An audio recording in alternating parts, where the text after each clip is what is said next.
Well, hello there folks, Michael Maynard here again from Gorilla Picking. So I'm really looking forward to today's one actually, guys. We're going to do another Assa jail lock. So you've seen me pick a few moguls in the past.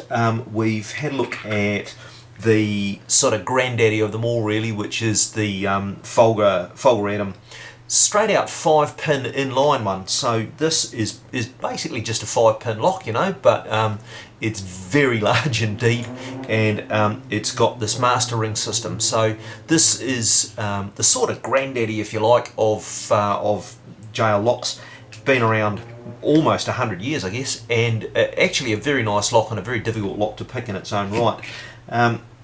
The next one, and I picked this I think probably 18 months or 2 years ago now, quite a long time anyway, is a Southern Steel version of basically the same thing. So Fulguratum and Southern Steel amalgamated at some stage, and this one had a Assa Twin core to it, so very nice lock indeed, much more difficult to pick than this thing, and a lot more high tech. You know, you can do a lot more things with a with an Assa Twin.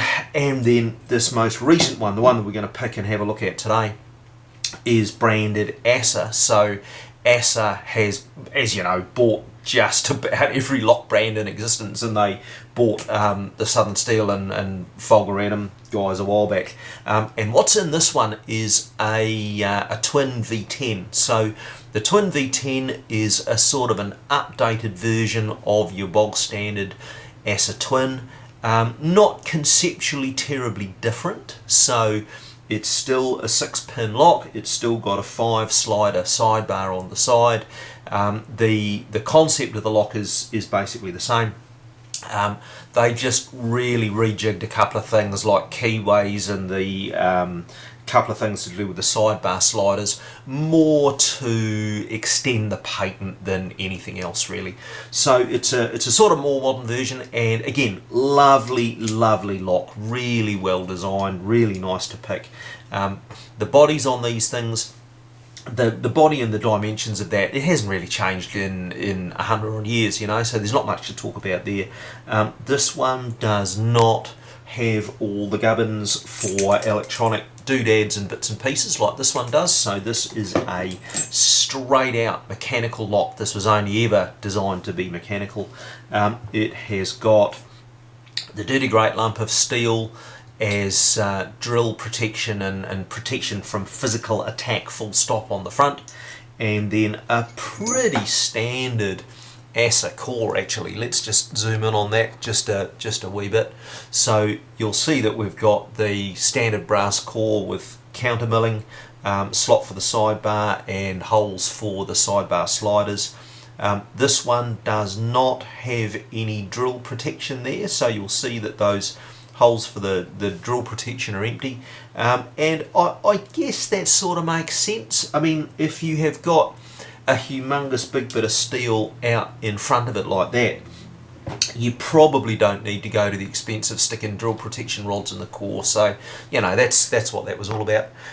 In terms of the pinning, pretty much exactly what you would expect really. So we have got the Assa barrel spools that we know and love. You guys have seen these before, but I'll just give you a bit of a close-up of those. Very nasty and quite difficult to pick, for the very simple reason that those little lips on the cores are designed to interact with the grooves on the counter milling there. That's what that's all about, clearly. The key pins are pretty standard steel key pins, so this is for areas where there's a lot of keys going through that lock quite often, so you don't want something like brass that's going to wear out. You also want something that, if you do happen to try and drill it, is going to be a little bit more resistant than brass, so that's why these key pins are steel.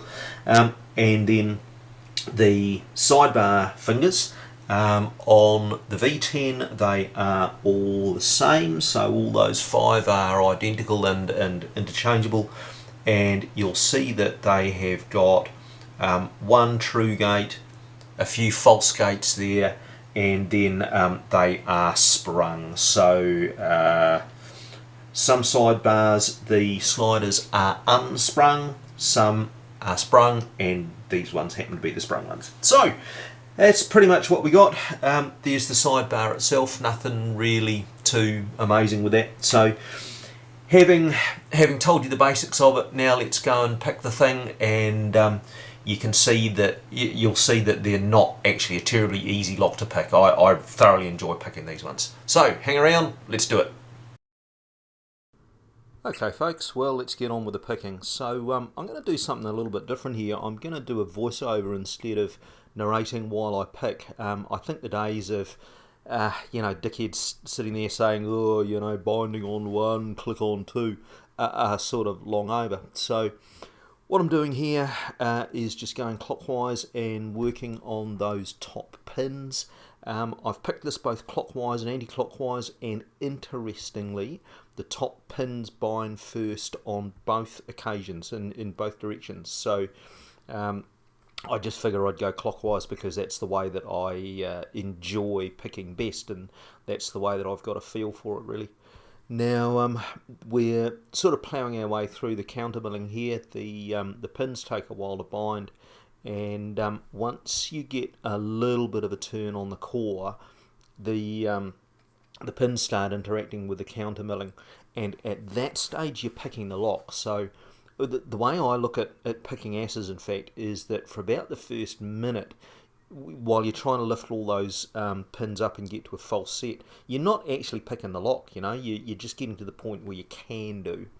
So it's at about this point that I think we've probably got the top pins picked. So I'm now going to start having a look at that sidebar, and lo and behold, I am getting some binding on those sidebar sliders. Now at this point it is just a case of ploughing through and really just iterating through these slide bars again and again and again until you fall into not exactly a false set, but the point where you've got all of the sliders in either a true gate or a false gate, and then at that point you can start moving pins out of gates and getting them into the true gates. Now you'll notice that the tension tool's actually bending quite a lot here. I pick sidebars with a lot of tension, I really do, and that's a bit unusual but you'll see that later on actually when the lock opens I've got so much tension on there that the thing pings on me.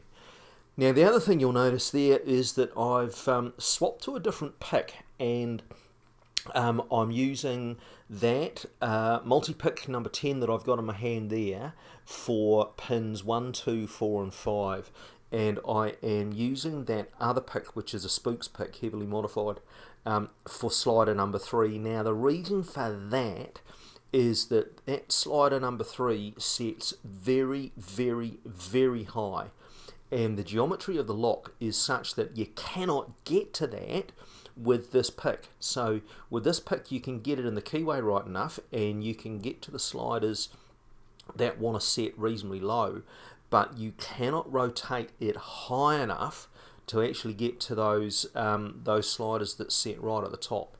So what I'm effectively doing here is bouncing between picking sliders 1, 2, 4 and 5 with this one, and then whenever I think I need to give pin 3 a click, so effectively whenever all the feedback stops, that's really what happens, I'm then swapping over to another pick. I think in actual fact in the video I'm just explaining that right here, right now, so just discussing the different sizes of the picks. Here I go again with that steeper pick effectively. I'm just going to go through here and set whatever it is that I need to set and nudge up whatever I need to nudge up on pin or slider 3. And then if we wait about another 30 seconds, I think we're actually not far away from an open.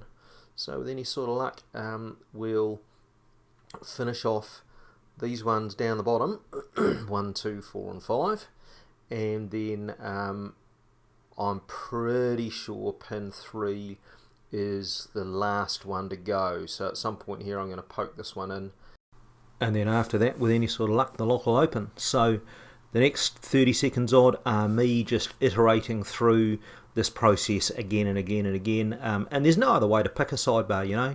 You've just got to pick in little tiny increments and just follow the binders. So I do that long enough and then the thing will finally pop, and when it does you'll see that I've got so much tension on that tension tool that the thing just pings straight out of my hand.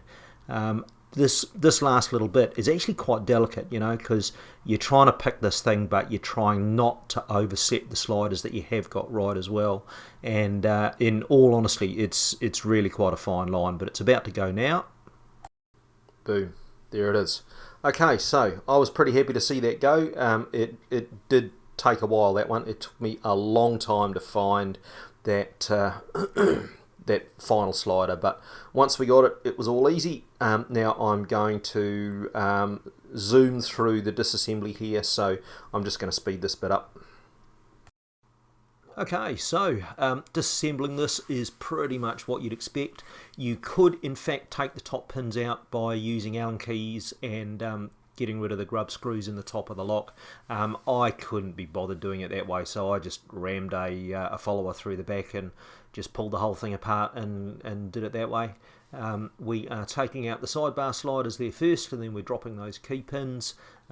Top pins coming out now, as you can well see, and then in a second we'll just stop the video again and show you what the bits actually look like. So there you have it, folks. Really lovely lock, these Assas. I really like twins in the Assa Twins in all their forms, really. We've got the pretty standard Assa barrel spools. We've got pretty standard sidebar sliders with you know, the false gates and the usual drama, and then we've got this lovely milled core with the counter milling. So thanks for watching, folks. I really enjoyed that one, hope you did too.